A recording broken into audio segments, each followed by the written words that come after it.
Bonjour et bonsoir en fonction de l'endroit où vous vous trouvez actuellement. Une fois de plus, nous allons pénétrer dans les sphères de la connaissance interdite.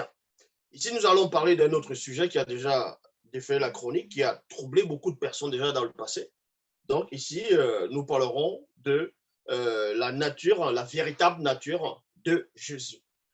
J'ai déjà démontré par rapport, même dans les versions classiques actuelles, que ce personnage de Jésus n'a jamais existé. Maintenant, par rapport au titre, certains pourront se demander pourquoi la véritable nature de Jésus. Un coup, il dit que Jésus n'existe pas, un coup, il parle de la nature de Jésus. Donc ici, nous allons parler de ce fameux Jésus pour vous démontrer une bonne fois pour toutes ici que non seulement le personnage de Jésus n'a pas été, les prophètes n'ont pas parlé de lui tout simplement, dans ce qu'eux vont nommer l'Ancien Testament, parce que beaucoup de personnes se réfèrent sur l'Ancien Testament en disant que beaucoup de prophètes, y compris Moïse, ont prophétisé sur la venue de Jésus, et certains aussi qui n'ont aucune connaissance, aucune substance spirituelle, vont vous dire, en s'appuyant sur les versets comme les livres des Corinthiens, que le rocher dont Moïse s'est servi pour abréver le peuple d'Israël et le troupeau, ce rocher représentait ou tout simplement était Christ. On va vous démontrer ici que ce rocher n'est pas le Christ. Donc le rocher qui a servi à faire boire le peuple d'Israël selon les Bibles actuelles classiques. Donc on va parcourir un peu premièrement dans la première phase. Nous allons parler de quelques passages. On va comparer, faire une comparaison entre ce qu'eux vont appeler le Nouveau Testament sur la personne de Jésus, les prophéties, et sur ce qu'eux vont aussi appeler l'Ancien Testament. Ça, c'est la première phase. Donc, la première phase consiste, premièrement, à vous démontrer que Jésus, en tout cas le personnage de Jésus même, dont on va dire Jésus le Seigneur, le Sauveur, le Seigneur Yoshua Mashiach, n'a pas été annoncé par aucun prophète dans ce que, comme je dis, ils appellent Ancien Testament. Il n'y a aucun livre, que ce soit de Genèse jusqu'à Malachie, donc Malachie, où on ne fait mention du Messie Jésus. Vous voyez, du Messie Jésus. Mais le seul Jésus qui a été mentionné dans ce qu'eux appellent l'Ancien Testament se trouve tout simplement dans le livre de Zacharie. Dans le livre de Zacharie. Et ce Jésus, on va lire ici, vous verrez que ce Jésus même, c'était même pas aussi le soi-disant Jésus sauveur dont on faisait allusion. Mais admettons qu'on faisait même allusion à ce Jésus sauveur dans le livre de Zacharie, on va vous montrer la manière dont on fait allusion, à la manière dont on parle de ce Jésus ici. Donc, comme je dis, la phase 1 consiste à montrer que les prophètes n'ont pas prophétisé sur Yoshua Hamashiach, sur Jésus-Christ, Jésus de Nazareth, fils de Marie. Zacharie chapitre 3, verset 1, dans la traduction Abbé Filion, il dit ceci: le Seigneur me fit voir Jésus. Il y a virgule ici. Dans d'autres versions, il est dit: le Seigneur me fit voir Josué, Yoshua. Voyez, Josué, le grand prêtre debout devant l'ange du Seigneur, et Satan se tenait à sa droite pour s'opposer à lui. Il y a point ici. Dans la traduction Abbé Crampon, toujours dans Zacharie 3, il est dit ici: il me fit voir Jésus, le grand prêtre, debout devant l'ange de Yahweh, et Satan se tenait à sa droite pour lui faire opposition.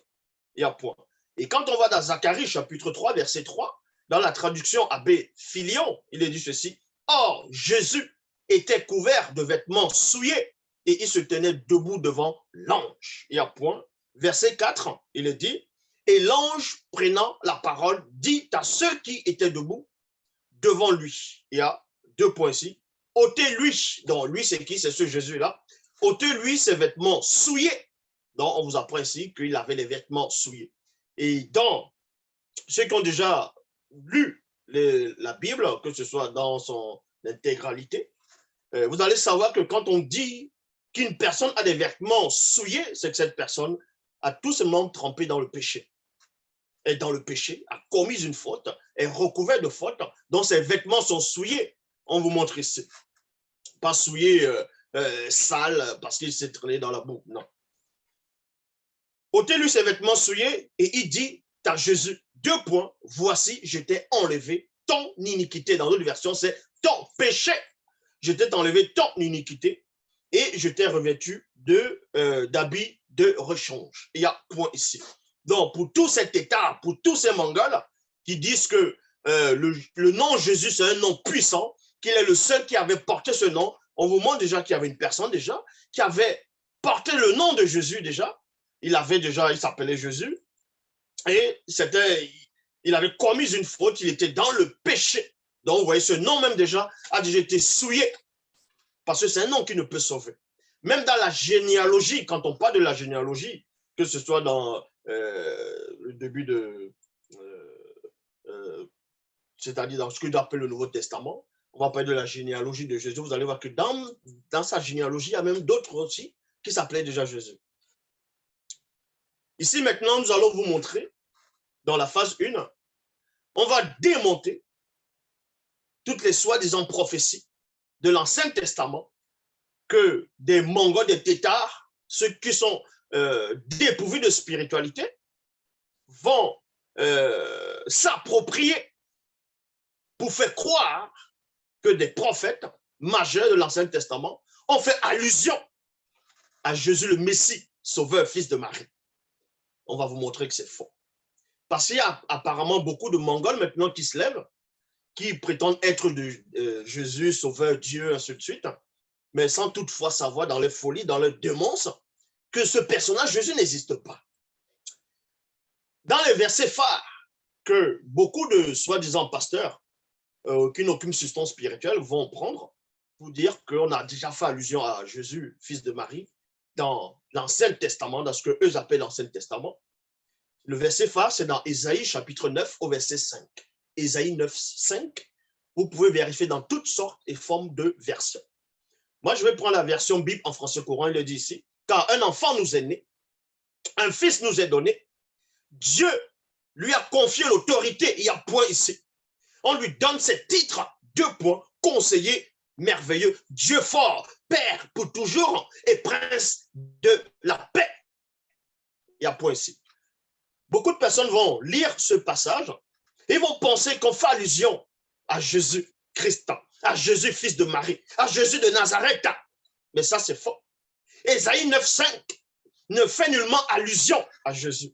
On va vous montrer, selon les Bibles classiques, de qui Ésaïe prophétise ici, de qui Ésaïe faisait allusion. Ça n'a rien à voir. Nulle part ici, dans ce passage, c'est marqué que cet enfant qui nous est né, ce fils qui était donné, est Jésus-Christ. C'est écrit nulle part. Ça s'appelle le christocentrisme. Donc on veut centrer ce personnage inventé dans toutes les Écritures, dans tout, on va dire, dans toute forme d'écriture ou histoire ou prophétie majeure. Et ça, c'est faux. Donc, Ésaïe 9,5, comme je dis, un enfant nous est né, un fils nous est donné, et la domination reposera sur son épaule. On lui donnera ce titre, on l'appellera admirable, conseiller, Dieu puissant, Père éternel, prince de paix. Maintenant, beaucoup de personnes vont se dire, mais c'est un enfant qu'on va appeler Dieu puissant. Mais comment on va nommer un homme Dieu puissant? Mais dans les Bibles classiques, dans Exode, Moïse est devenu Dieu, a eu le titre de Dieu avec un D majuscule en fonction des versions. Donc, maintenant, on va dire ici Père éternel. On va vous donner un passage dans la Bible, toujours dans le livre d'Ésaïe, où Ésaïe montre effectivement que dans Ésaïe 9,5, ne faisait nullement allusion à ce Jésus-là. On va dans Ésaïe chapitre 22, versets 20 à 22. Je répète, Ésaïe 22, versets 20 à 22. Il est dit, ce jour-là, virgule, j'appellerai mon serviteur Eliakim, Eliakim, Eliakim, et non Jésus-Christ, et non Jésus, fils de Marie, mais Eliakim, fils de Ikia. Il y a virgule ici.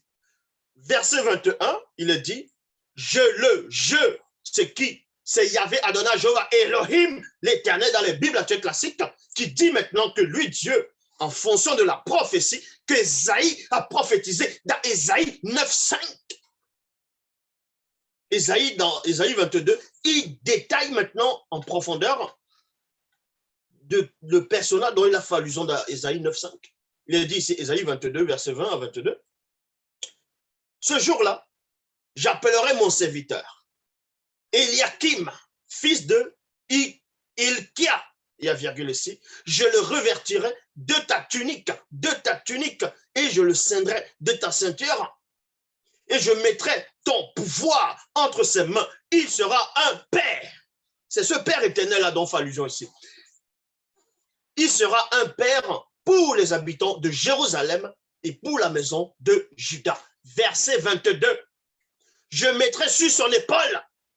C'est exactement ce que Isaïe avait déjà prophétisé dans Isaïe chapitre 9 au verset 5, où il est dit ici qu'on va lui confier l'autorité. Dans d'autres versions, comme les 8 secondes, ainsi de suite, je mettrai sur son épaule, c'est-à-dire l'autorité.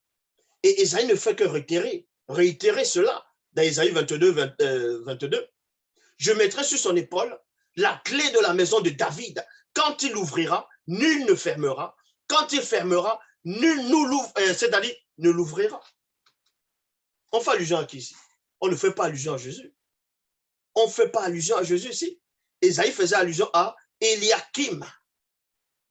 Donc, vous allez voir, il y a des Mongols, des soi-disant pasteurs, qui vont venir dire que Isaïe 9,5 faisait allusion à Jésus. Et dans le livre de l'Apocalypse, chapitre 3, verset 7, on vous dit, on vous apprend dans l'Apocalypse, chapitre 3, verset 7, qui a été copié dans Isaïe, chapitre 22, parce que dans Isaïe 22, on dit ici, je mettrai sur son épaule la clé de la maison de David. Quand il ouvrira, nul ne fermera. Et quand il fermera, nul n'ouvrira. Voyez, ils ont pris ce passage dans Isaïe 22, ils ont fait encore ce qu'on appelle christocentrisme, sans toutefois comprendre la notion même de ce qu'ils sont en train de faire. Dans Apocalypse chapitre 3, verset 7, c'est une copie d'Isaïe 22, qui dit ici, écrit à l'ange de l'église de Philadelphie, voici ce que dit le saint, le véritable, celui qui a la clé de David, celui qui ouvre et personne ne fermera, celui qui ferme et personne n'ouvrira. Donc, ils vont prendre ça, ils vont dire, c'est de Jésus dont fait allusion. Si on va entrer même dans le sens profond de ces écritures-là, qui ont été trafiquées, Apocalypse chapitre 3, verset 7, fait allusion à Elohim, et non à un personnage qui s'appelle Jésus, Jésus de Nazareth, Jésus fils de Marie, Yeshua, Amashia, peu importe le nom que vous allez lui donner. Parce que Ésaïe chapitre 9 au verset 5 fait allusion à un fils qu'on va donner, à un enfant qui va naître. Et cet enfant ici, Ésaïe va dévoiler cet enfant toujours dans sa prophétie, dans Ésaïe 22, verset 20 à 22.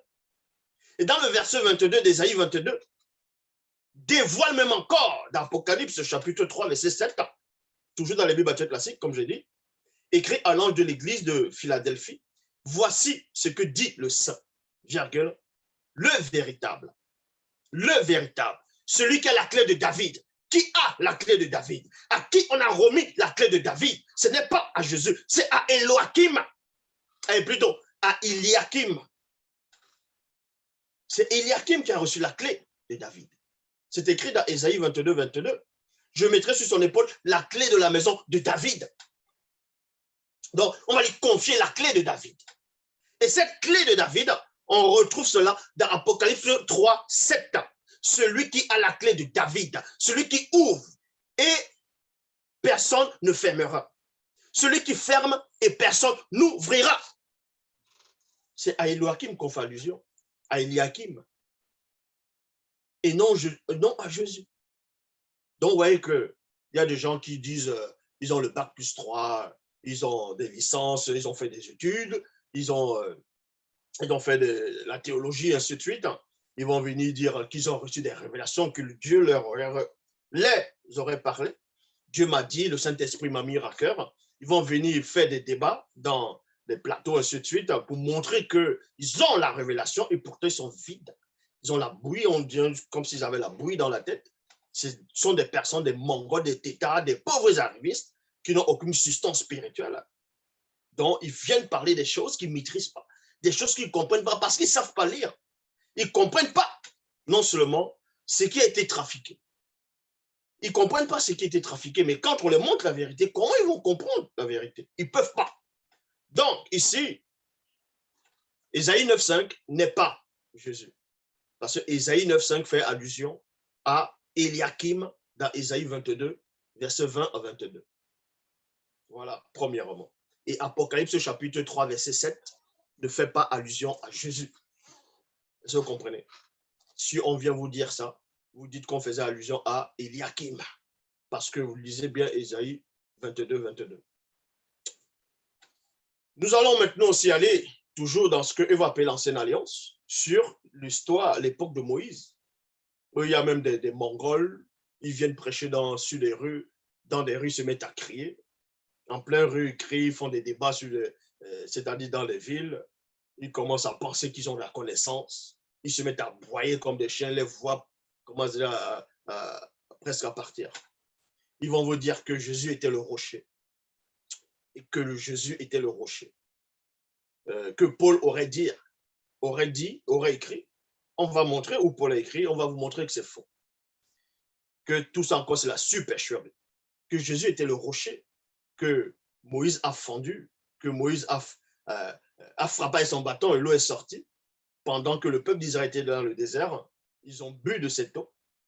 Ils disent que ce rocher était le Christ. Et on va vous montrer que c'est faux. On va aller dans Nombre, chapitre 20, au verset 11. Dans Nombre 20, verset 11, il est dit ceci. Puis Moïse leva la main et frappa 2 fois le rocher avec sa verge. Il sortit de l'eau en abondance. L'ensemble but et le bétail aussi. L'ensemble but et le bétail aussi. On va vous montrer, on va vous expliquer c'est quoi la nature de ce rocher-là selon les Bibles classiques. Ce n'était pas un rocher spirituel. Hein? Contrairement à ce qu'ils vont venir écrire dans le Nouveau Testament, dans ce qu'ils appellent le Nouveau Testament, pour encore amener la notion de la christocentrisme. Tout centré sur un personnage qu'on a inventé. Dans 1 Corinthiens chapitre 10 au verset 4, dans la Bible du Semeur, il est dit ici, ils ont tous bu la même boisson spirituelle. Vous voyez, ils ont tous bu la même boisson spirituelle. Il y a virgule ici. Car ils buvaient de l'eau jaillie d'un rocher spirituel qui les accompagnait. Écoutez attentivement. On vous apprend ici, non mais quand les gens viennent écrire, quand ils viennent modifier des choses qui ont déjà été modifiées aussi, ils ne comprennent pas. Parce que ceux qui ont écrit les Bibles, à cette époque, c'était des gens qui n'étaient pas intelligents. Vous comprenez? C'était des gens qui ne réfléchissaient pas, ils étaient limités. Mais ils étaient intelligents pour ceux qui étaient encore limités à leur époque. C'était des gens, c'était des copistes, ils venaient recopier, ils disaient qu'ils étaient docteurs en théologie, d'autres ils disent qu'ils ont trouvé des manuscrits à la main morte, ainsi de suite, ils disent oh, c'est Dieu, c'est la parole de Dieu, la parole de Yahvé, la parole de Yahweh, ainsi de suite. Tout ça, c'est du n'importe quoi. 1 Corinthiens chapitre 10, verset 4. Regardez, on va vous montrer la supercherie, le mensonge. Dans 1 Corinthiens chapitre 10, verset 4, Bible du Semeur, vous pouvez prendre n'importe quelle version. Ils ont tous bu la même boisson spirituelle, virgule, car ils buvaient de l'eau jaillir d'un rocher spirituel qui les accompagnait. Donc, selon 1 Corinthiens 6, Paul de Tarse, il explique qu'à un moment donné, le peuple d'Israël était dans le désert, Moïse était en train de cheminer, était le guide, donc conduisait le peuple. Et à un moment donné, Paul explique qu'il y avait un rocher spirituel qui les suivait. Donc, il y avait un rocher qui les suivait. On va vous montrer que le rocher ne les suivait pas. Selon l'Ancien Testament, ce qu'on appelle l'Ancien Testament, le rocher ne les suivait pas. Le rocher était à un endroit. Ils sont allés tout simplement à cet endroit-là. Le rocher ne les suivait pas depuis l'Égypte. Ça, c'est faux. Maintenant, il y a aussi des Mongols qui vont dire, oui, mais le rocher là, c'était Dieu qui est le rocher d'Israël. Ça, on va arriver après. Mais Paul, il disait qu'il y avait un rocher qui les suivait. C'était un rocher spirituel qui les suivait. Bon. Qui les accompagnait. Et ce rocher n'était d'autre que le Christ lui-même. Donc, Paul dit ici dans 1 Corinthiens 10, verset 4, que le rocher qui suivait le peuple d'Israël durant leur traversée du désert, ce rocher était Christ lui-même. D'autres vont appeler ça sous une forme de... En gros, ils vont dire que c'est de la théophanie. Donc, que le Christ s'est manifesté dans l'Ancien Testament sur plusieurs pharaons, sous la forme d'un rocher, sous la forme de l'ange de l'Éternel, donc ils appellent ça la théophanie, sous la forme de Melchisédek. Bref, ils vont donner toutes sortes de théories qui ne tiennent pas. Ça, ce sont des suppositions. Dans la traduction, le maître de Sarcée, il est dit ici, et qu'ils ont tous bu d'une même breuvage, c'est-à-dire d'un même breuvage plutôt spirituel, car ils buvaient de l'eau, de la pierre spirituelle, qui les suivait, la pierre spirituelle. Et Jésus-Christ était cette pierre. Vous voyez, eux, dans la traduction, le maître de Sarcée, ils ont carrément mis Jésus-Christ. D'autres versions mettent que le Christ, le Christ, le Christ. Mais on va démonter ça tout de suite. Que ce rocher, donc les enfants d'Israël sont servis à boire de l'eau, n'était pas le Christ. Que ce soit dans le sens spirituel, dans le sens métaphorique ou le sens visible, charnel, ça n'a rien à voir avec le Christ. Mais que, c'est-à-dire ce Jésus, Jésus-là n'existe pas. Dans la traduction du Monde Nouveau, il est dit ici, et que tous ont bu la même boisson spirituelle. Point. En effet, ils buvaient au rocher spirituel, qui les suivait. Écoutez attentivement. Le rocher là les suivait. Bon. Et ce rocher représentait le Christ. Point. Voilà ce qui est dit dans la traduction du Monde Nouveau. Donc, avant de mieux éclaircir, on va d'abord voir les propos de ce soi-disant Jésus, comment lui-même il va se contredire, comment lui-même il sortira de sa bouche, selon les Bibles actuelles classiques, qui n'a rien à voir avec le rocher spirituel dont Paul fait allusion. Ou bien, on va voir cela. Dans Jean, chapitre 6, versets 31 à 33. Donc, je répète, Jean, chapitre 6, versets 31 à 33. Il est dit, nos pères ont mangé la manne dans le désert. Nos pères ont mangé de la manne dans le désert. Selon ce qui est écrit, il les a donné à manger le pain du ciel et non le pain de la terre. Remarquez ici, dans Jean 6, 31 à 33, il y a des personnes qui étaient en face de ce soi-disant Jésus qui est en train de lui parler. À un moment, dans leurs entretiens, dans leurs déclarations, ils vont dire que leur paix à eux, donc en faisant allusion aux Hébreux qui marchaient, qui cheminaient dans le désert en sortant de l'Égypte, cette histoire même qui n'a même pas eu lieu, déjà pour commencer. On vous apprend ici, ils disent que nos pères ont mangé de la manne dans le désert. Selon ce qui est écrit de points, il leur a donné à manger le pain du ciel. Le pain du ciel. Écoutez attentivement, le pain du ciel. Selon ce qui est écrit, Dieu les a donné le pain du ciel. Mais Jésus le dit, en vérité, je vous le dis, ce n'est pas Moïse qui vous donne le pain du ciel. Il y a virgule ici. Mais c'est mon Père qui vous donne le véritable pain du ciel. Donc ici, on vous montre que Jésus dit que le pain dont les Écritures avaient déjà nommé, dans la manne, le pain qui venait du ciel, Jésus dit non, en fait, le vrai pain du ciel, ce n'est pas ce qu'eux ils ont mangé, c'est plutôt lui qui est le pain du ciel. Donc déjà, il y a déjà une contradiction.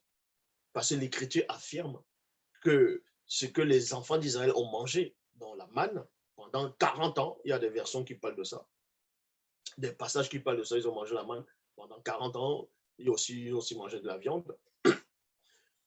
Ce pain venait du ciel. Or, Jésus dit que non, que lui, il est le vrai pain du ciel. Et ensuite, il poursuit, dit, car le pain de Dieu est celui qui descend du ciel et qui donne la vie au monde. C'est ce qu'on appelle le christocentrisme. ils ont modifié l'épisode de la manne.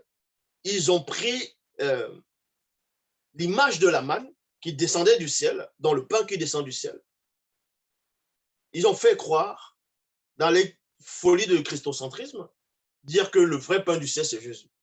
Et que c'est le pain qui descend du ciel. Or, on va voir dans Deutéronome, chapitre 8, au verset 3, mais cela, on va voir après. Dans Jean 6, verset 35, Bible du semeur, il est dit, et Jésus répondit, c'est moi qui suis le pain qui donne la vie. Celui qui vient à moi n'aura jamais faim, et celui qui croit en moi n'aura jamais soif. Ça veut dire quoi ici? Vous allez comprendre que les propos de ce Jésus dans les Bibles actuelles classiques, ça a été pris uniquement dans ce qu'on appelle l'Ancien Testament, par rapport à la manne que le peuple d'Israël a mangé, dans le pain qui venait du ciel, et l'eau qu'ils ont bu du rocher. L'eau qu'ils ont bu qui est sortie du rocher. Ils ont pris cette histoire dans les Bibles actuelles classiques, ils ont fait croire que c'était Jésus. Voyez. Dans Jean chapitre 6, verset 58, il est dit, tel est le pain qui est descendu du ciel, il est bien différent. Écoutez attentivement. Donc, il y a deux pains. Il y a le pain qui descend du ciel, dans ce que vous appelez l'Ancien Testament, et un autre pain descend du ciel, dans ce que j'appelle le Nouveau Testament, mais c'est quand même différent. Les deux pains sont différents. Mais vous allez comprendre en fait que le pain qui est descendu, la manne là en fait, le pain qui est descendu dans ce qu'on appelle l'Ancien Testament, c'était la parole de Dieu. Ça, on va vous le montrer. C'était la parole de Dieu. Et écoutez attentivement. Donc, il y a deux paroles de Dieu. Alors. Parce que, puisqu'on vous dit dans Jean chapitre 1, verset 1 à 3, ou à 4, si vous voulez, au commencement était la parole était avec Dieu, la parole était Dieu, elle était au commencement avec Dieu. Toutes choses étaient faites par elle. Donc, vous voyez que, et après, plus tard, on vous apprend que la parole a été faite chair. Donc, Dieu a deux paroles différentes, en fait. Voilà ce que ce Jésus est en train de dire. Pourquoi? Je répète, dans Jean chapitre 6, au verset 58, il est dit, tel est le pain qui est descendu du ciel. Deux points. Il est bien différent de celui que vos pères ont mangé. De celui que vos pères ont mangé. Ils sont morts, virgule, eux. Mais celui qui mangera du pain, que voici vivra pour l'éternité. Ça s'appelle la christocentrisme. Je sais qu'il y a quelques personnes actuellement qui ne sont pas en train de comprendre là, par rapport à ce verset, ce que je suis en train de dire. Mais on va vous éclairer tout doucement. Donc, on va dans Deutéronome chapitre 8 au verset 3. La manne, donc, les enfants d'Israël ont mangé, n'était pas un pain ordinaire. C'était la parole de Dieu. Cette manne-là, ce pain qu'ils ont mangé, c'était la parole de Dieu. Pourquoi? Il est dit ici, dans le verset 3, il t'a humilié, virgule, il t'a fait sortir, non, il t'a fait souffrir plutôt de la faim, et il t'a nourri de la manne, il y a virgule, et il t'a nourri de la manne, il y a virgule ici, que tu ne connaissais pas. Que tu ne connaissais pas. Tu ne connaissais pas quoi? C'était cette manne. Et que tu n'avais, non, que tu ne connaissais pas, et que n'avaient pas connu tes pères, afin d'apprendre que l'homme ne vit pas de pain seulement. Que l'homme ne vit pas de pain seulement. Il y a virgule. Mais que l'homme vit de tout ce qui sort de la bouche de l'Éternel. Ça veut dire quoi ici? Mais si cette manne-là n'était pas la parole de Dieu qui nourrissait le peuple d'Israël sous l'image de ce qu'on va appeler la manne d'un pain qui descendait du ciel, c'était quelle manne? C'était quoi ce pain-là? C'était quoi? Parce que le peuple d'Israël, bon, avant le peuple d'Israël, les gens comme les Abraham, ainsi de suite, à l'époque, sur les Bibles classiques, ils ont connu la parole de Dieu, mais pas sous la forme de la manne, du pain. C'est pour ça qu'on fait allusion ici, on vous dit ici, je répète, dans Deutéronome chapitre 8, verset 3, il t'a humilié, donc il a humilié le peuple d'Israël, une grande partie. Il t'a fait souffrir de faim et il t'a nourri de la manne. Il y a virgule ici. que tu ne connaissais pas et que n'avaient pas connu tes pères. C'est normal, les pères n'avaient pas connu la parole de Dieu qui descendait du ciel en tant que pain. Voilà, tes pères. Afin de t'apprendre que l'homme ne vit pas de pain seulement. Ça veut dire quoi ici? Maintenant, les gens vont dire non, c'est par rapport à la faute. Non, le peuple d'Israël a commis trop d'erreurs. C'est pour ça qu'on les châtie. Ce n'est pas ce que ça veut dire. Cette manne-là tombait du ciel. Donc, on apprenait au peuple d'Israël ici, sur les Bibles classiques, que l'homme ne va pas vivre uniquement du pain ordinaire, du pain solide, du pain physique, du pain qu'on va extraire à partir du blé que l'homme va fabriquer, donc de la nourriture, de la viande, et ainsi de suite. Et c'est la même chose que le soi-disant Jésus disait à Satan. Il est écrit, l'homme ne vivra pas uniquement de pain. Mais quand il a dit ça lors de la tentation sur les Bibles classiques, il faisait allusion à quoi? Puisque le soi-disant Jésus avait faim, il fallait qu'il mange la nourriture physique que l'homme prépare.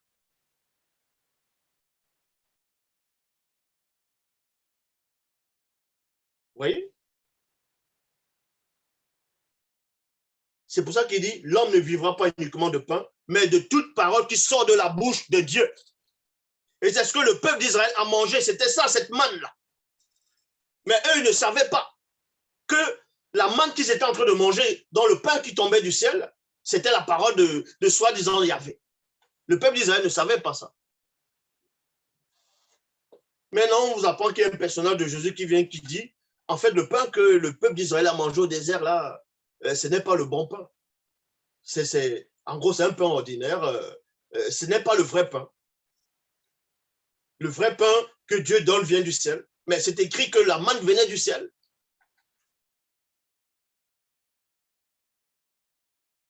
Est-ce que vous comprenez?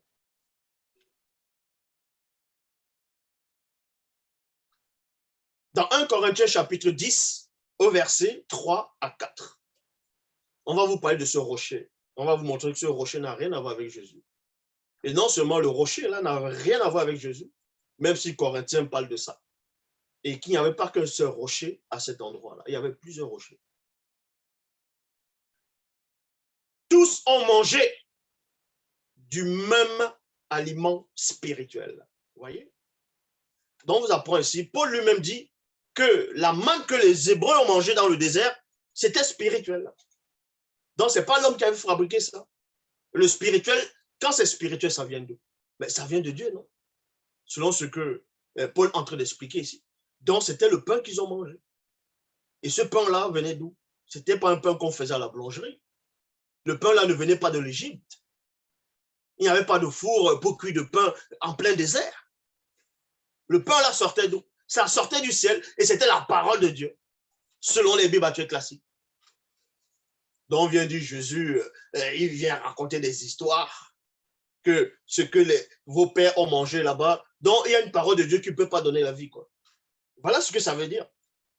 Parce qu'ils ne savent pas comment modifier, manifester la vraie christocentrisme. Ils vont vite se dépêcher d'écrire, de recopier, d'étaler, du n'importe quoi. Je répète, 1 Corinthiens, chapitre 10, au verset 3 à 4. Tous ont mangé du même aliment spirituel et tous ont bu de la même boisson spirituelle. L'aliment spirituel, c'est la manne qu'ils ont mangé au désert. Donc, c'était le pain qui venait du ciel. Et ce qu'ils ont bu, la boisson spirituelle, c'était ce rocher-là. Donc, comment se fait-il que le rocher va être représenté, ou bien le rocher, c'est Jésus, et le rocher spirituel, c'est Jésus, et le pain spirituel n'est pas Jésus. C'est-à-dire, la manne, ce n'est pas Jésus. Pourquoi? Donc, vous voyez qu'il y a quelque chose qui ne va pas. Comment ils se sont gourés eux-mêmes? Ils se sont gourés. Les eaux jaillissaient d'un rocher spirituel qui les accompagnait. Et ce rocher était le Christ. On va vous montrer que c'est faux. Exode, chapitre 17, au verset 5 à 6, il est dit, Yahvé répondit à Moïse, passe en avant du peuple. Passe en avant du peuple. Prends avec toi quelques anciens d'Israël et va. Point. Tu auras en main le bâton avec lequel tu as frappé le Nil. Il y a virgule ici. Verset 6, on vous dit ici. Maintenant, le verset 6, vous pouvez aller dans la parole de vie. Il est dit, je vais me tenir devant toi sur un rocher. Sur un rocher. Quand on dit un rocher, ça dit qu'il y a plusieurs rochers. On va vous montrer cela. Sur un rocher du mont Horeb. Sur un rocher, sur le mont, ça dit que ce rocher était déjà quelque part sur cette montagne-là. Comment on va dire ce rocher est en train de les suivre depuis l'Égypte? Ce rocher ne les suivait pas. Ce rocher était déjà là-bas. Ils sont venus rencontrer le rocher. Le rocher ne les suivait pas. Donc, ils se pressent à écrire, à écrire. Maintenant, les gens ont dit, ah, Zoula ne comprend pas. En gros, ça veut dire que Dieu qui parlait, c'était lui-même qui est le rocher. Et c'est Dieu qui les suivait depuis dans le désert. Et quand il vient sur le rocher physique, il entre dans le rocher physique et maintenant, il sort. Laissez-moi vos histoires. Je suis la révélation. Sur un rocher, donc, tu frapperas le rocher, point. Et l'eau en sortira et le peuple pourra boire. Moïse obéit au Seigneur sous les yeux des anciens.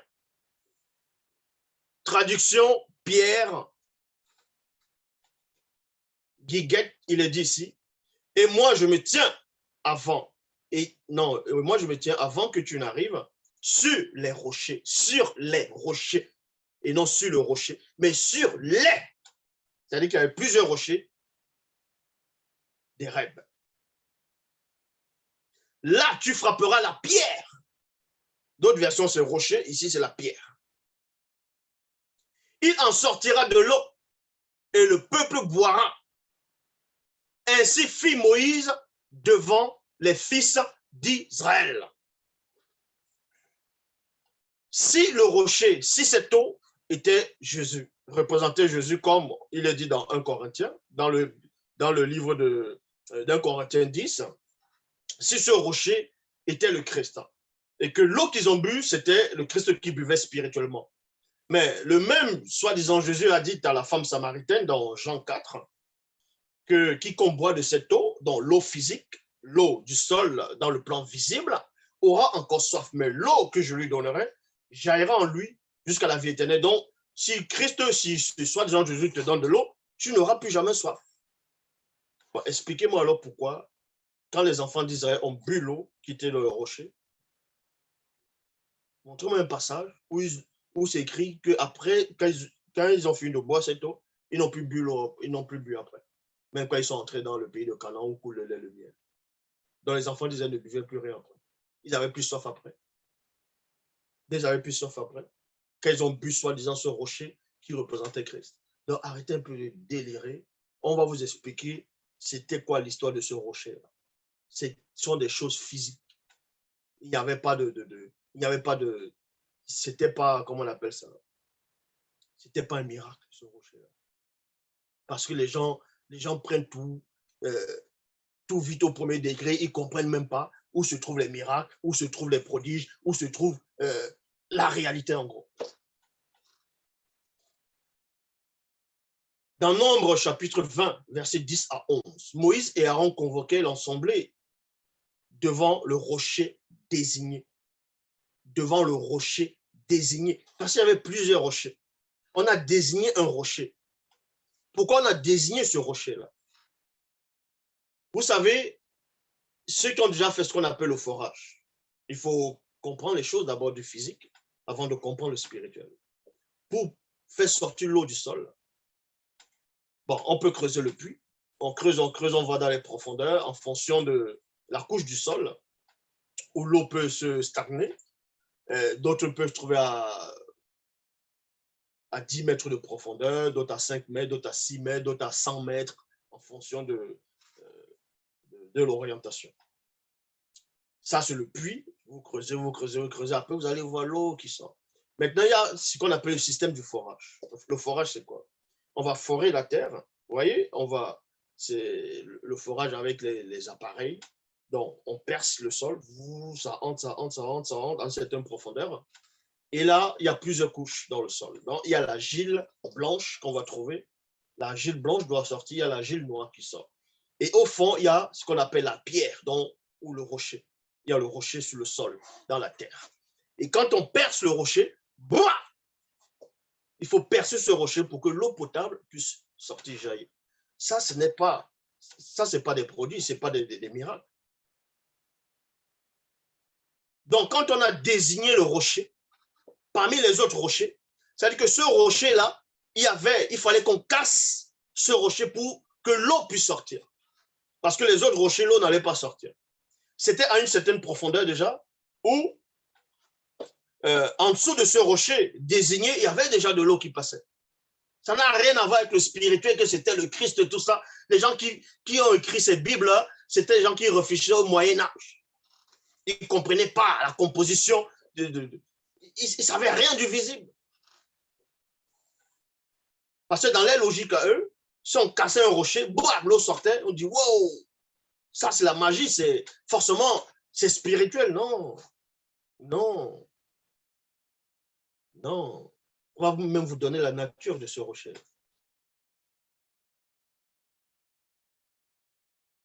Et oui, pour ceux qui ne savent pas, quand vous faites un forage, vous creusez, même avec les appareils, il y a même des rochers où, si tu réussis à casser ça à l'endroit où c'est, l'eau peut sortir en fonction du niveau de la terre où l'eau passe. Parce que pour avoir de l'eau potable, il faut creuser en profondeur et faire sortir ce qu'on appelle l'argile. Donc, il y a l'argile noire qui va sortir, il y a l'argile blanche qui va sortir, l'argile blanche, l'argile noire qui va sortir. Et vous tombez sur un caillou, sur un rocher. Dès que vous réussissez à casser le rocher, et l'eau sort, vous allez contenir cette eau-là. L'eau là, vous pouvez boire cette eau-là. Après avoir bien, voilà, c'est pas de la magie. C'est ce qui est arrivé ici. C'est ce qui est arrivé ici. Donc, quand on dit à Moïse, on a désigné un rocher parce qu'on savait qu'en dessous de ce rocher, si on tapait 2 fois, solidement, ça se fondait, l'eau qui était déjà là allait jaillir.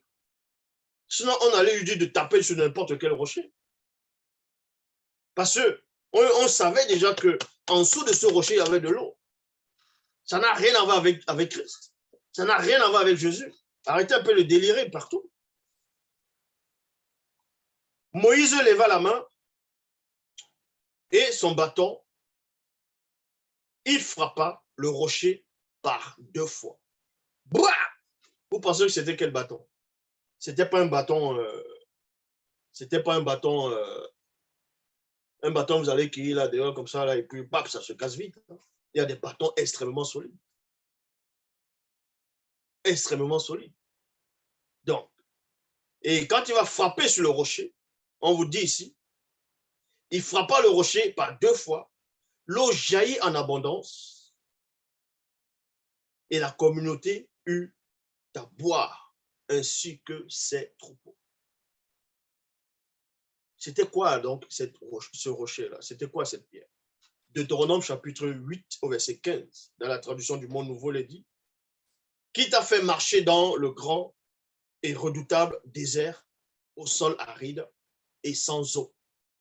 Il y a virgule.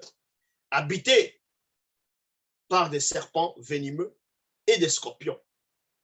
Des rochers, non, du rocher de silex. Du rocher de silex. Dans le silex, virgule, il a fait couler de l'eau. Donc, dans la nature ici, dans la traduction du Monde Nouveau, sont les Bibles classiques, la nature de ce rocher-là, c'était un rocher physique, ce n'était pas le Christ, ce n'était pas un truc de spirituel. Donc, contrairement à ce que Paul va essayer d'expliquer dans le livre de Corinthiens que non, ils ont bu un breuvage spirituel, ils ont mangé la nourriture spirituelle, c'était le Christ, n'importe quoi. Non. On vous donne la nature de ce rocher-là. Et ce rocher-là, et cette nature, on retrouve encore ça sur la terre. C'est le silex. Le silex, c'est quoi? Le silex existe en abondance. Il se trouve dans les sols de craie ou de calcaire, ou de calcaire. Parfois, dans les sols argileux. Argileux. C'est pour ça, donc, l'argile. C'est pour ça que je vous dis, quand on fait le forage et que vous voulez l'eau potable du forage, il faut que l'argile puisse sortir. L'argile blanche va sortir, l'argile noire va sortir, et là, vous tombez sur le rocher, et bram, vous percez le rocher, l'eau va jaillir. Ce n'est pas de la sorcellerie. C'est l'intelligence, c'est tout. C'est ce que Moïse a fait. Et le silex, on retrouve ça dans des endroits argileux, donc où il y a de l'argile. C'est aussi simple que ça. Où il y a la craie, le calcaire. Et on sait que le calcaire, ça se casse. Bra, bra, bra. Sur les grandes montagnes, vous pouvez trouver, vous cassez.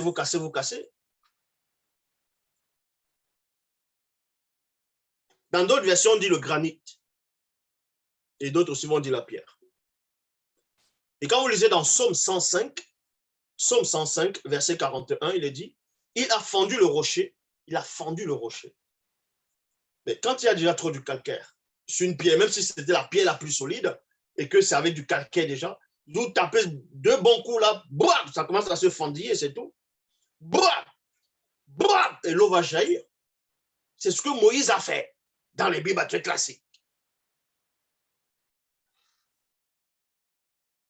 Psaume 105, verset 41, il a fendu le rocher et l'eau a coulé. Elle a coulé dans le désert comme un fleuve. Comme un fleuve. Alors, parce qu'il y avait beaucoup d'eau au fond.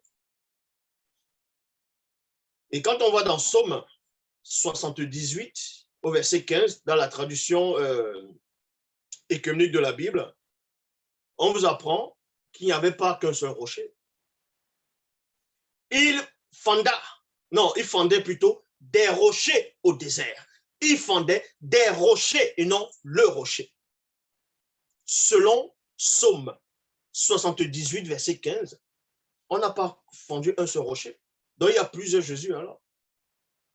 Oui, vu que Paul dit que le rocher qu'ils ont fondu, c'était le Christ qui les suivait, dans le sens spirituel. Mais dans Psaume 78, verset 15, dans la traduction AB écuménique de la Bible, dit qu'il y avait plusieurs rochers. Et on a fondu plusieurs rochers. Et l'eau est néanmoins sortie de ces plusieurs rochers-là. Des rochers qu'on va aussi sélectionner. Pas n'importe quel rocher. Parce qu'on savait qu'il y avait le calcaire, il y avait tout ça, c'était une terre argileuse. Donc il y avait de l'eau dedans. Il fondait des rochers au désert pour les faire boire, comme la source du grand abîme. Voilà. Donc, le rocher n'a rien à voir avec Jésus. Ésaïe 9,5 n'a rien à voir avec Jésus. Maintenant, on va aller dans Matthieu chapitre 2, versets 14 à 15.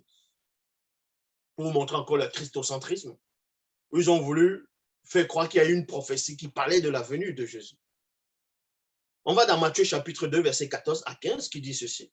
Joseph se leva donc et partit dans la nuit. Virgule. Amenant l'enfant. L'enfant, c'est qui? C'était ce Jésus. Et sa mère c'était qui? C'était Marie. Pour se réfugier en Égypte. Et pourtant, dans ce qu'ils appellent l'Ancien Testament, il est dit maudit quiconque va trouver refuge en Égypte. Mais bon. On vous apprend qu'à un moment donné, dans l'évangile de Matthieu, qu'on va avertir, Joseph sera divinement averti de prendre le petit enfant et sa mère d'aller se réfugier en Égypte, afin que la prophétie puisse se réaliser. Verset 15, il resta là-bas jusqu'à la mort d'Hérode, le grand. Alors se réalisa Non, alors se réalise ce que le prophète a dit de la part du Seigneur. J'ai appelé mon fils à sortir d'Égypte. Dans Matthieu 2, 14 à 15, vous dit que cette scène qui s'est produite, c'était suite à une prophétie. Il fallait que la prophétie puisse se réaliser. Et on vous dit même que c'était un prophète qui a prophétisé. On va donc aller dans l'histoire de ce prophète. On va donc toucher la prophétie de ce prophète pour voir si on faisait réellement allusion au petit enfant Jésus. Vous allez voir que c'est encore de la fraude. La prophétie annoncée, c'était où? C'était dans Osée, chapitre 11, verset 1. On va aller dans la Bible, en français courant, il est dit, quand Israël était jeune, virgule, je me suis mis à l'aimer, dit le Seigneur, et je l'ai appelé, virgule, lui, mon fils, virgule, à sortir d'Égypte. Voilà ce que le prophète est en train d'expliquer ici. Le petit là, donc, qui avait trouvé refuge en Égypte, donc il devait sortir de l'Égypte. C'était qui? C'était Israël. C'était le peuple d'Israël. Ce n'était pas Jésus. Donc, ils ont pris cette histoire. Ils ont inventé le Nouveau Testament. Quoi qu'ils ont inventé l'Ancien Testament, ce sont des trucs apocryphes, ainsi de suite, avec les copies des copies de Bible. Et le Nouveau Testament a été, ils ont inventé aussi, ils sont venus, ils ont inventé le Nouveau Testament. Ils ont dit non, on va aussi entrer dans l'affaire. On va manger le gâteau là. On va entrer sur les Judas. Batoba Judas. On va entrer sur les faux juifs là. On va dire non, on va essayer de mélanger. On va essayer de faire. Les Grecs sont venus, eux aussi ils ont fait les pas. Après on vient vous dire les textes originaux traduits en hébreu, les Grecs. Oui, les Grecs sont venus, ils ont fait les pas, ils ont pris aussi les pas dedans.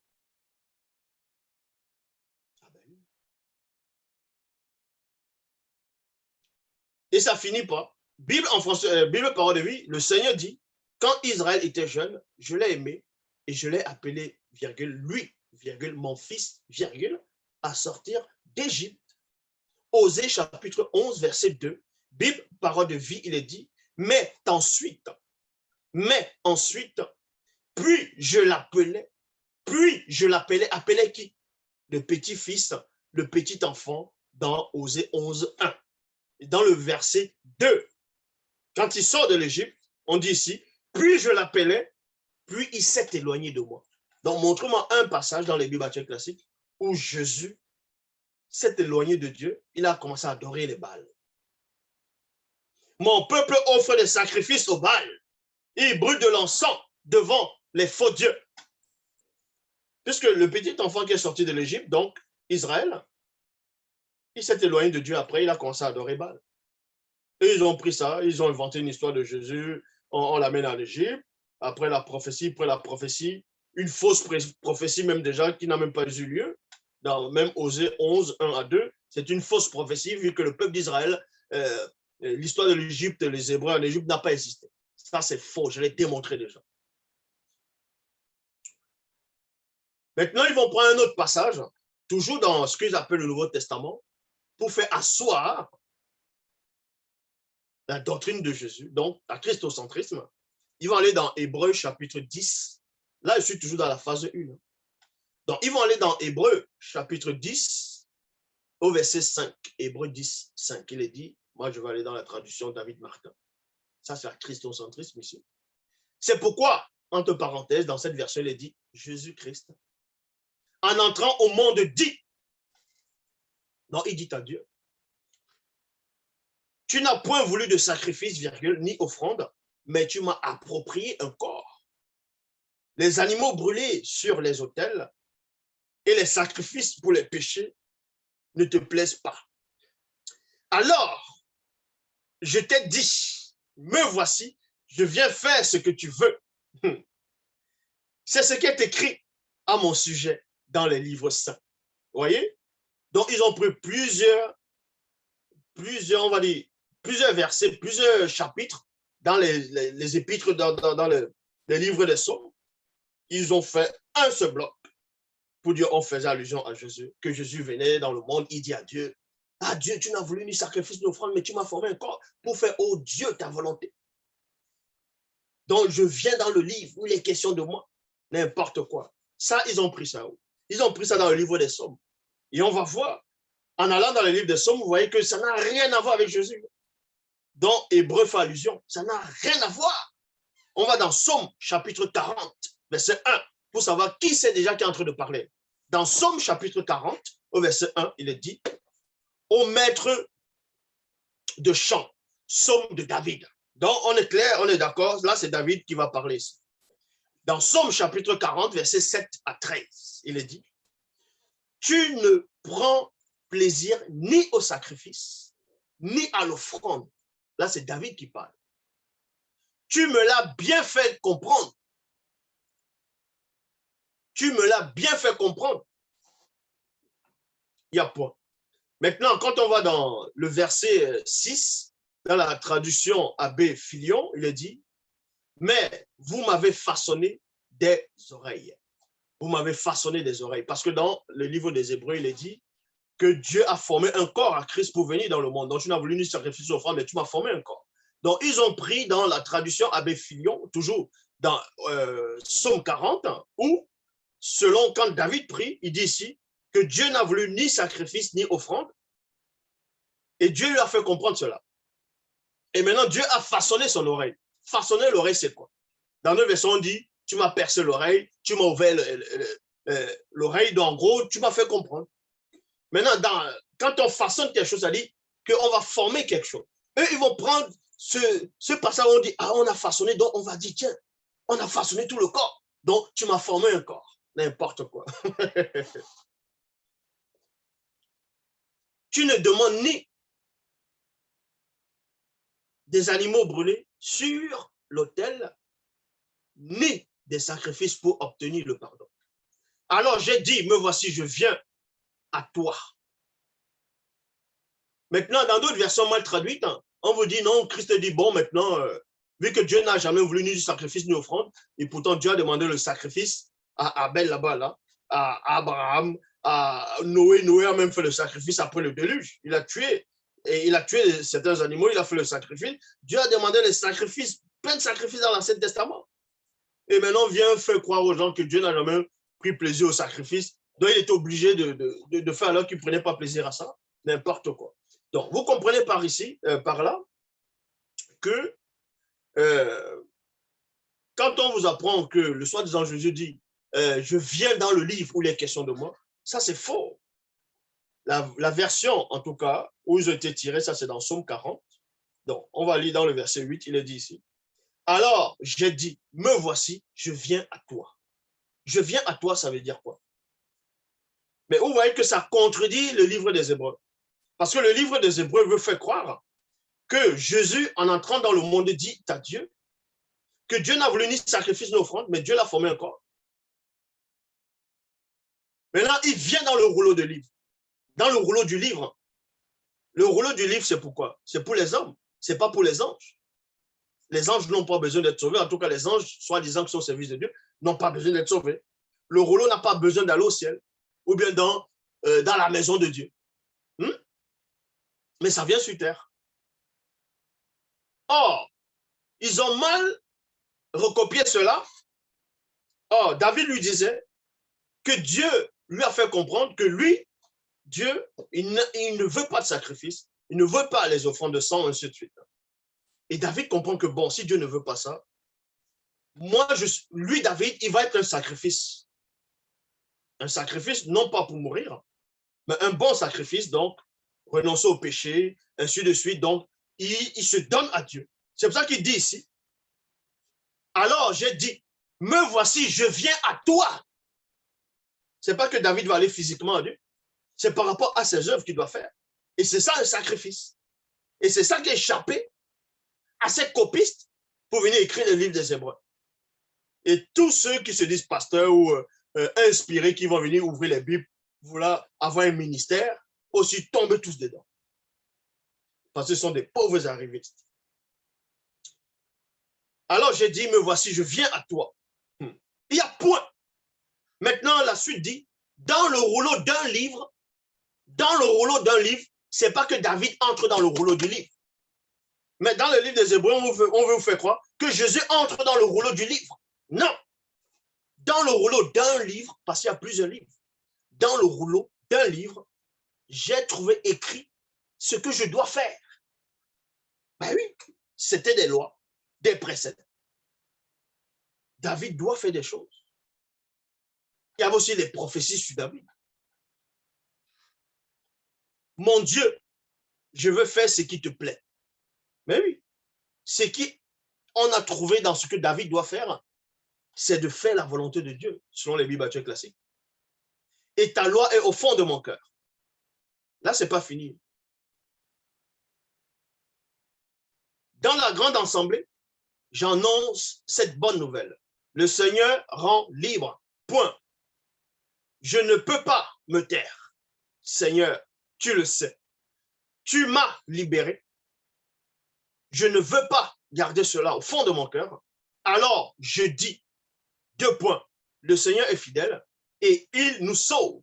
Dans la grande assemblée, je ne cache pas ton amour ni ta fidélité. C'est pas fini. On poursuit. Verset 12. Toi, Seigneur, tu ne me refuses pas. Ta tendresse, ton amour et ta fidélité me protégeront toujours. Car des mots, donc, sans nombre, m'assiègent, virgule, mes péchés dans d'autres versions, mes iniquités, d'autres versions encore, mes fautes, donc mes péchés m'ont débordé. Je ne puis plus rien faire, c'est-à-dire plus rien voir. Ils sont abondants que les cheveux de ma tête. Aussi mon cœur est-il défaillant en moi. Ça veut dire que si on accepte que Psaume 40 fait allusion à Jésus, acceptez aussi que votre Jésus a péché. Vu que l'auteur de Psaume 40 ici parle de lui et non d'une autre personne. Et confirme même que lui, il a péché. Il a des fautes. Il a commis l'iniquité. Pourquoi ils vont prendre une partie de ce qu'il a dit, trafiquer et laisser le reste? Et ce n'est pas tout. Ce n'est pas fini. Maintenant, il y a des faux pasteurs qui vont dire dans les débats pour justifier non seulement la fausse existence de Jésus, ils vont oser dire que Jésus est Dieu en disant que Dieu appelle Jésus Dieu, en disant c'est pourquoi, oh Dieu, ton Dieu t'a oué. C'est parce qu'ils comprennent mal les traductions, ils ne savent pas lire. Ils n'ont pas l'esprit du discernement. Depuis quand le soi-disant Dieu dans les Bibles classiques va appeler Jésus Dieu. Ça, c'est les mauvaises traductions. On va aller dans la bonne traduction uniquement par rapport à ce verset, selon les Bibles classiques, dans Psaume 45, versets 1 à 7. Et là, qui a parlé là? Ce n'est pas David, c'est une autre personne. Parce que tous les psaumes, ce n'est pas David qui a écrit toutes les psaumes. Tous les psaumes. Donc, dans Psaume 45, versets 1 à 7, il est dit, ô chef de cœur, sur les listes des fils de Corée, instruction, chant d'amour. Les fils de Corée. Instruction, chant d'amour. Le cœur vibrant de belles paroles. Je dis mes poèmes. Vous voyez? Il faut d'abord savoir c'est quoi un poème. Il faut comprendre c'est quoi un poème avant de venir vouloir expliquer des choses, dire que ça veut dire ça, c'est ça. Il faut d'abord savoir c'est quoi un poème, premièrement. Ça, c'était un poème ici. Je dis dans mes poèmes, en honneur d'un roi, en honneur d'un roi, un roi, c'est-à-dire qu'il y a plusieurs rois. D'autres versions vont vous dire en honneur du roi, mais c'est d'un roi. On va vous montrer pourquoi il dit d'un roi.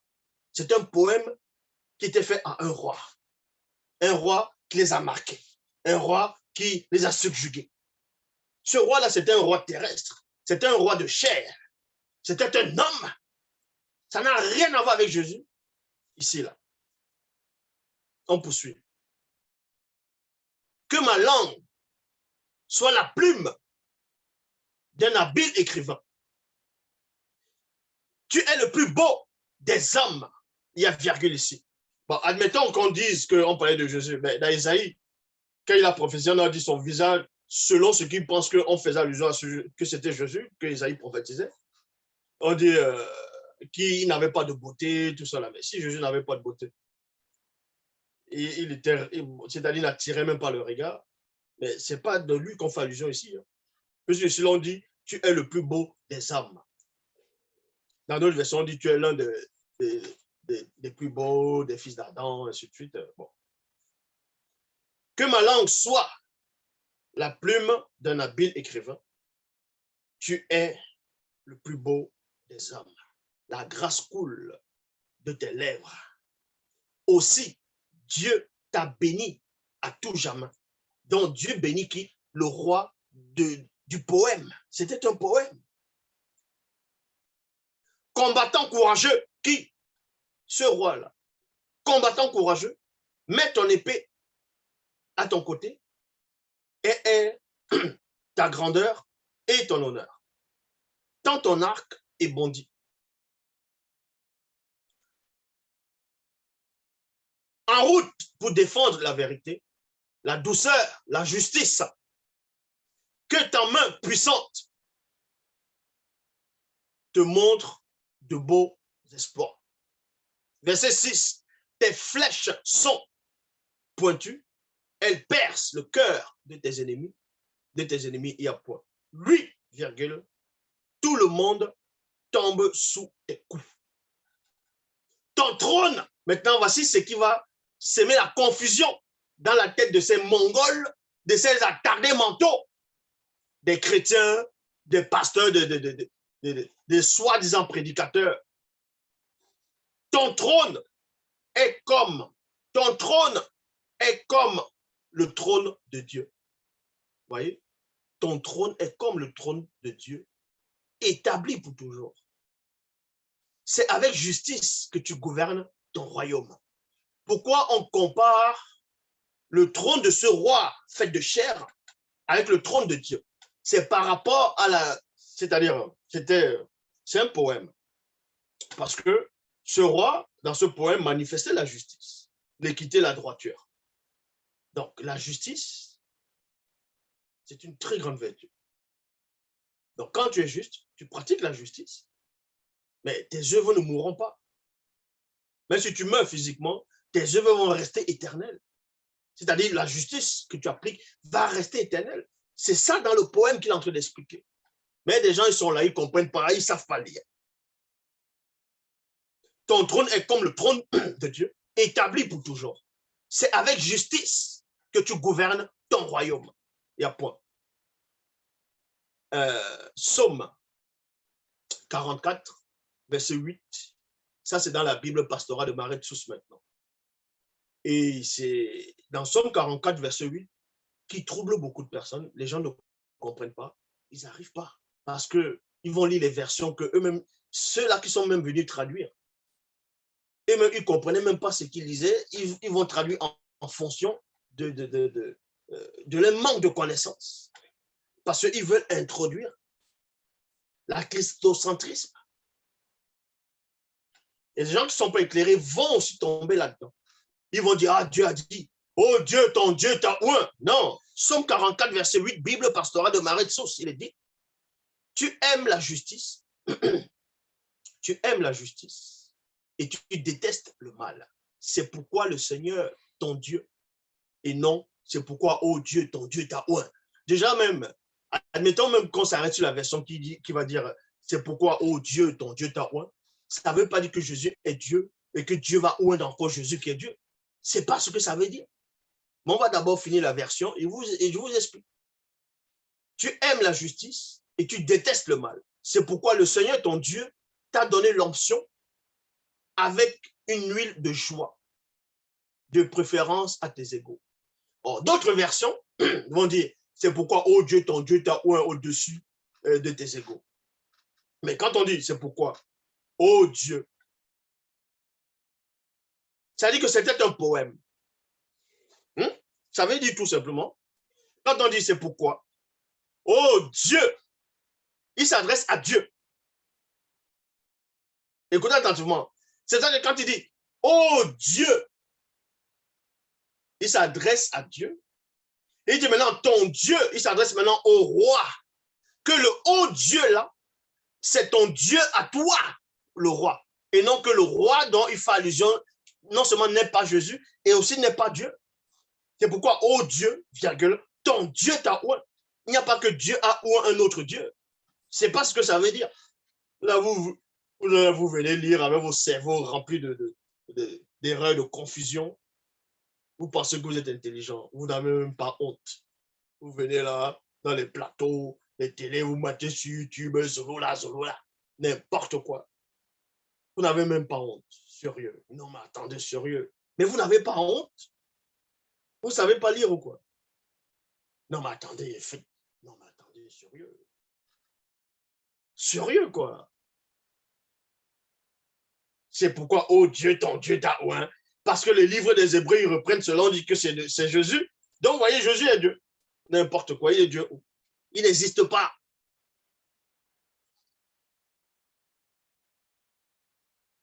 Ésaïe 7, 14 à 15 ne parle pas de Jésus. Donc, Emmanuel n'est pas Jésus. Vous pouvez lire tout Ésaïe chapitre 14, Ésaïe 7 plutôt. Vous pouvez lire tout Ésaïe 7, Ésaïe 8. Vous allez comprendre que Emmanuel, donc Emmanuel, dont fait allusion, ne connaît même pas Jésus. C'est même pas Jésus. C'est même pas la même époque. Mais vous lisez juste un petit verset. Allez, c'est bon. Un enfant nous est né. Non. Le Seigneur, ton Dieu, te donnera un signe. Parce que la jeune fille deviendra enceinte. Elle enfantera un fils. On lui donnera le nom d'Emmanuel. Mais pourquoi l'ange Gabriel n'a pas dit à Marie, donne-lui le nom d'Emmanuel? Pourquoi c'est écrit dans le nom de Jésus? N'importe quoi. Arrêtez un peu de délirer. Là. Maintenant, on est dans la phase 2. La phase 2, maintenant, sort un peu de ces torchons des Bibles actuelles classiques. On entre dans les bonnes versions maintenant. La phase 2 consiste à dévoiler le démon qui est derrière le personnage de Jésus, dans la vraie nature de Jésus. On va aller dans Joko Myangoma Midima Bobé, dans la démonologie, étude interdite de la science du démon, chapitre 1, verset 62 à 70. Il est dit ici.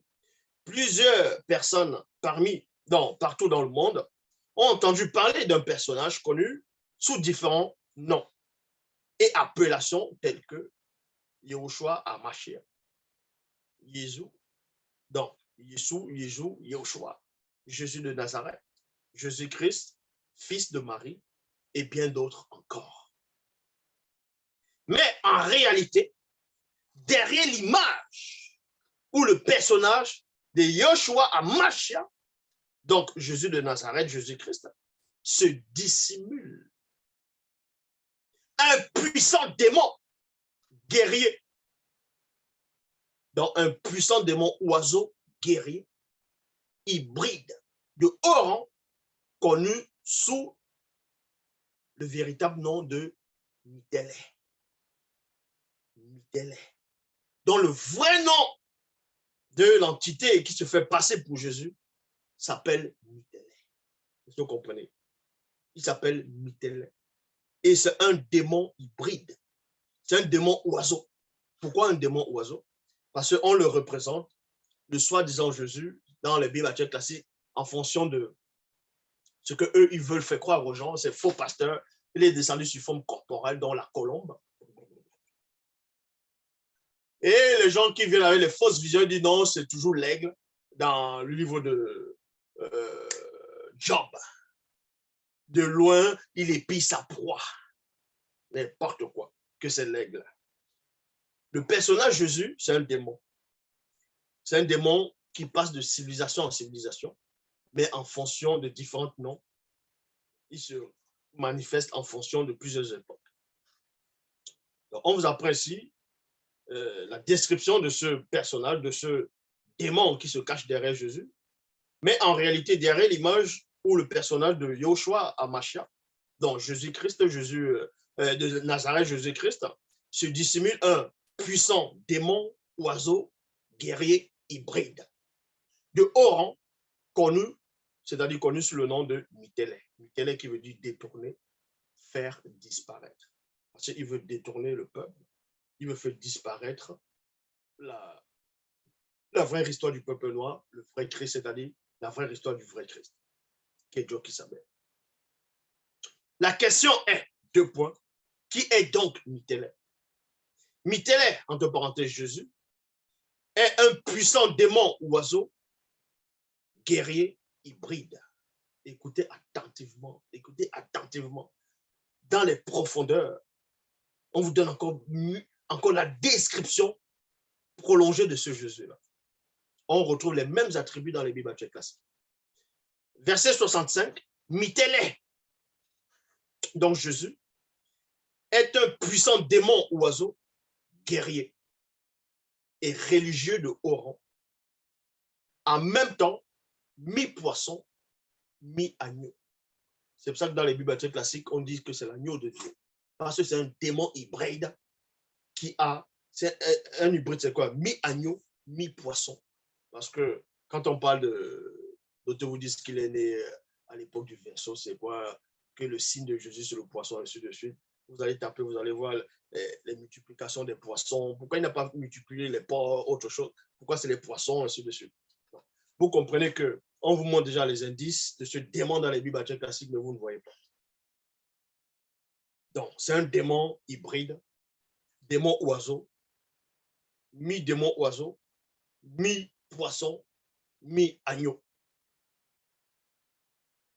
Mitélé, donc Jésus, est un puissant démon séducteur, donc envoûteur, qui agit de nouveau dans la conscience collective des idolâtres.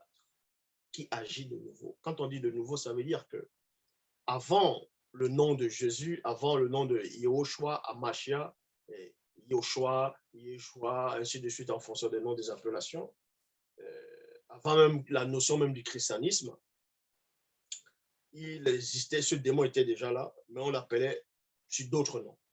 On va vous le démontrer ici. Car dans l'Égypte antique, ce démon a servi à séduit aussi dans l'Égypte antique. Car dans l'Égypte antique, le démon Mitélé, donc Jésus, était connu sous le nom de Osiré. Siré, Siré, Yozara, Yosiré, Ozoro, Ozaré, que tout le monde connaît sous le nom de Osiris. Donc, Osiris, c'est aussi Mitélé. C'est pour ça que deux fois, maintenant, il y a le combat, on dit, oh, les chrétiens ont copié l'Égypte, ils ont pris l'histoire d'Osiris pour inventer Jésus. C'est le même personnage qui est derrière. C'est le même démon. Mais sauf qu'en Égypte, on va l'appeler Osiré. Mais quand tu viens dans votre époque ici, c'est Yehoshua, Yeshua et Yeshua en fonction des langues, des appellations. Est-ce que vous comprenez? Et ensuite, on vous apprend, certaines personnes associent et confondent souvent le démon Mitélé, donc Jésus, à Yahvé, Jéhovah, le puissant démon oiseau incube, religieux de la nuit. Non, plutôt de haut rang. Parce que Yahvé lui-même, ce qu'on appelle Yahweh, on vous dit le nom que les faux juifs n'arrivent pas à prononcer. Batoba Youda, n'importe quoi. Lui-même, c'est un puissant démon oiseau. Incube. Et lui, incube. Religieux de haut rang. Et si vous lisez le livre de la démonologie,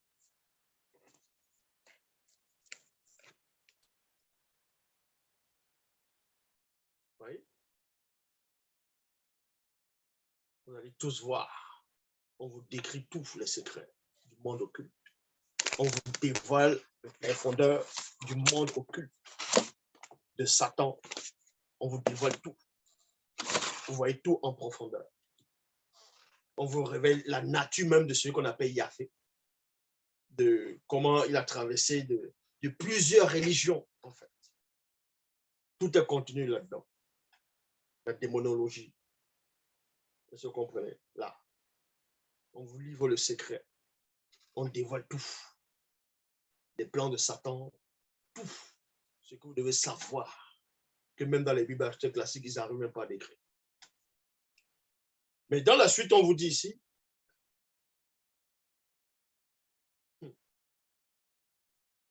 d'autres affirment mêmement que le démon Mitéler, donc Jésus, aurait été engendré par Yahvé, donc Jéhovah, le puissant démon oiseau incube, religieux de haut rang. Ceci est absolument faux.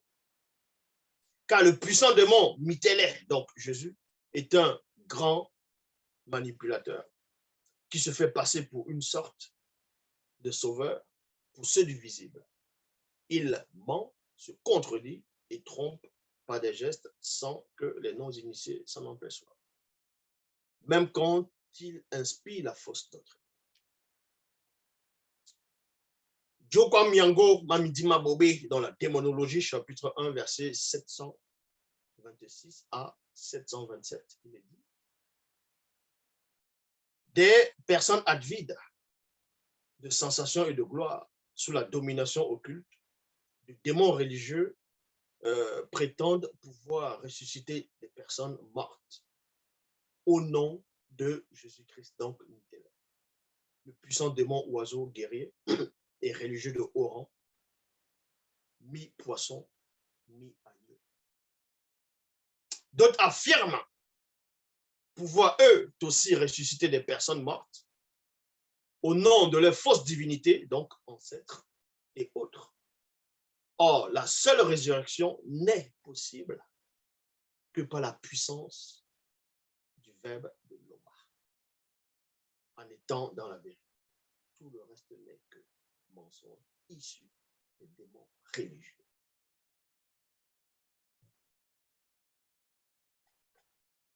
Et quand on poursuit, toujours dans la démonologie, chapitre 1, verset 760, il est dit, tous ceux et celles qui invoquent ou qui croient à l'existence de Jésus, dans Yahushua, Amashia, Jésus, Yahushua, Jésus de Nazareth, Jésus-Christ, Jésus, fils de Marie, et bien d'autres encore, en tant que sauveur ou autres attributs, sont tout simplement sous l'inspiration, c'est-à-dire l'influence, et possédés par Mitéler, le puissant démon oiseau, guerrier et religieux de haut rang, mi-poisson, mi-agneau, ainsi que les démons religieux de haut rang.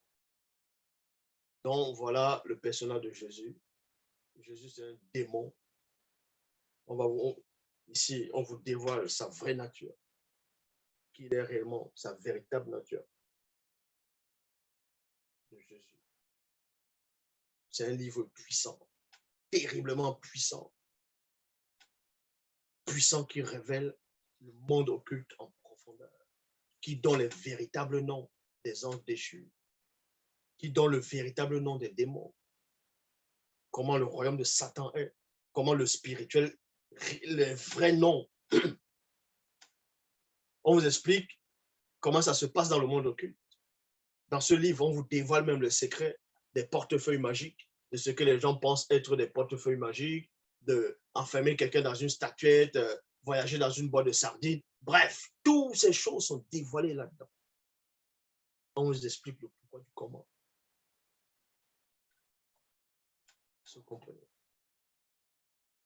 Et quand on va dans le livre de l'histoire oubliée du peuple originel, donc, le livre de l'histoire oubliée du peuple Douala, dans le chapitre 1, verset 736 à 738, il est dit que le vrai nom du démon ou du personnage d'Osiris est Mitéler.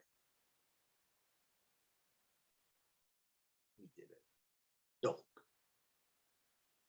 mais avant ça, on va aller dans le chapitre 1, verset 627 à 628, à 629, il est dit Satan, le maudit Bobé, le mauvais esprit, voulut en même temps modifier, falsifier et remplacer l'extraordinaire histoire de Dieu qui s'appelle le vrai Christ en celui de Dieu qui. Jekilan Djambe Inono.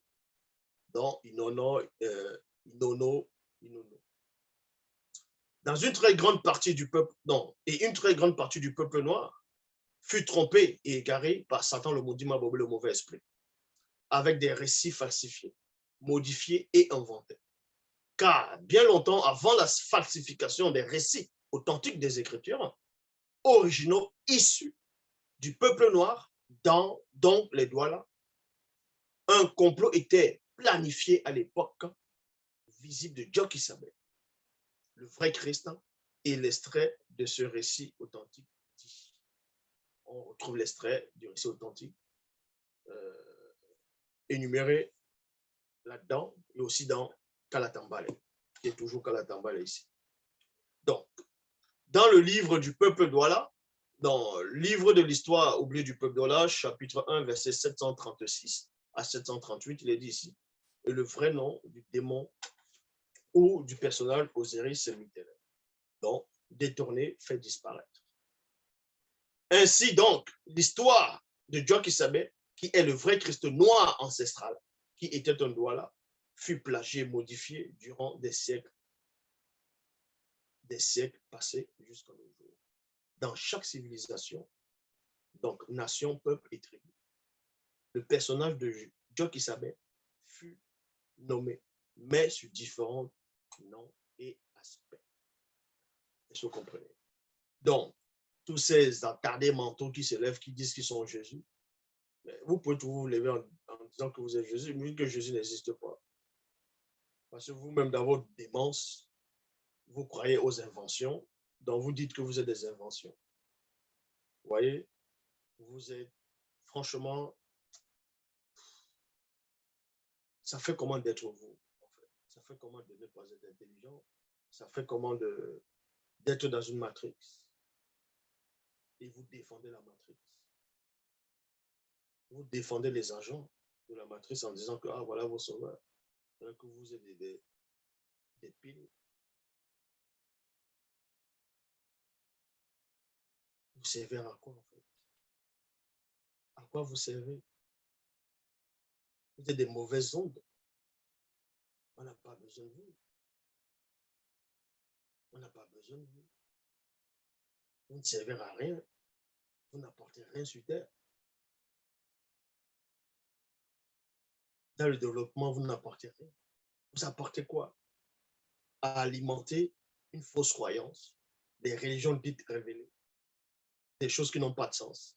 Vous passez vos nuits de prière, vous priez, vous allez dans les campagnes d'évangélisation, vous allez faire des prières, toutes sortes de prières. Ça sert à quoi vos prières? Ça ne sert à rien. Vous priez dans le vide. Vous priez dans le vide. Est-ce que vous comprenez? C'est exactement comme un enfant qui croit à l'existence de celui qu'on appelle Papa Noël ou le Père Noël. Pour lui, l'enfant, en ce moment, est convaincu que le Père Noël existe. Ce n'est pas parce que tu es convaincu que le Père Noël existe qu'il existe.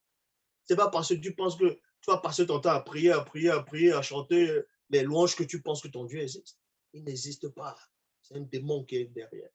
Ils se nourrissent de vos esprits, de vos forces, de vos énergies. Vous servez à quoi? Vous ne servez à rien. Vous ne servez à rien. Vous n'êtes que des pauvres arrivistes, à tous ces faux croyants.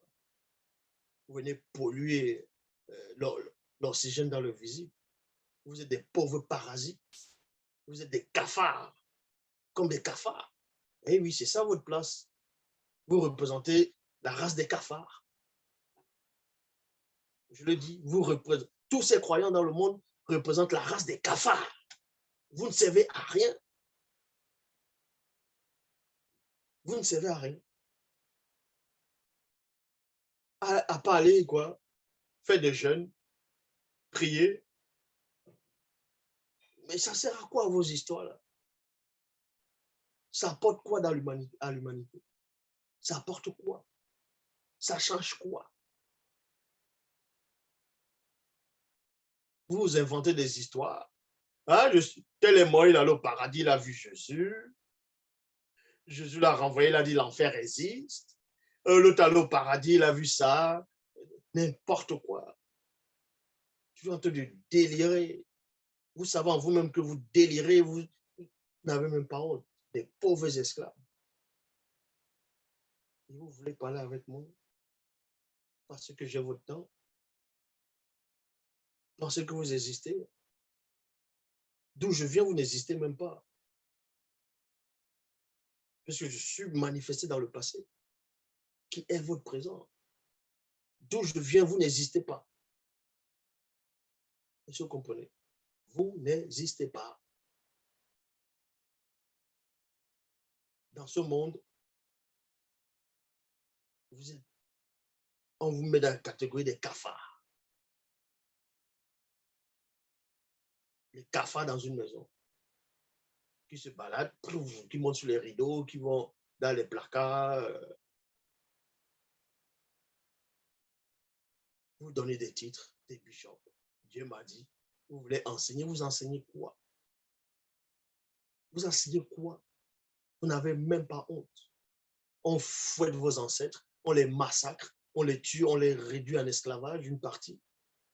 On les force d'accepter les fausses croyances, des hérésies, des excréments. Et là, vous êtes là, vous venez défendre ça. Dieu m'a dit, Dieu c'est qui? Dieu d'Israël m'a dit, Yahvé m'a dit. Vous chantez Yahvé, Yahweh. Yahweh c'est qui? C'est un nom africain ça. C'est le nom de tes ancêtres. Jésus, c'est un nom africain. Vous n'avez même pas honte. Vous allez sentir ça. Vous allez sentir. Comme on dit, vous allez lire. Ne vous inquiétez pas, vous allez lire cette heure. Ah oui. Jésus m'a sauvé. Jésus a sauvé quoi? A sauvé qui? Jésus, c'est qui? Les gens sont là, ils viennent écrire des torchons, ils se placent là-bas, là, des saletés, ils se mettent à rédiger, à inventer un personnage sous l'inspiration de Michelet. On vient vous imposer ça en Afrique. Vous vous prosternez, vous acceptez. Vous dites que vous êtes intelligent. Quand les gens dansent, quand les gens vont écouter telle musique, ah, n'écoutez pas, c'est la musique du monde. Ah, parce que vous écoutez la musique du ciel. Ben, dis donc, vous écoutez la musique du ciel. Et les autres, quand ils écoutent le Kwasa Kwasa, le Ndombolo, tout ça, c'est la musique du monde. Mais qui a créé le monde? C'est Dieu, non?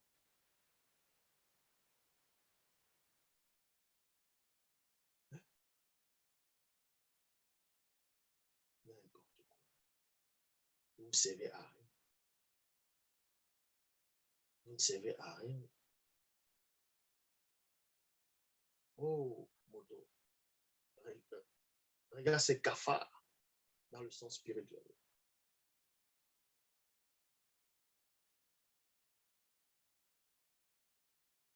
Vous ne méritez même pas d'être là. Seulement votre présence dans le visible est une anomalie. Loba,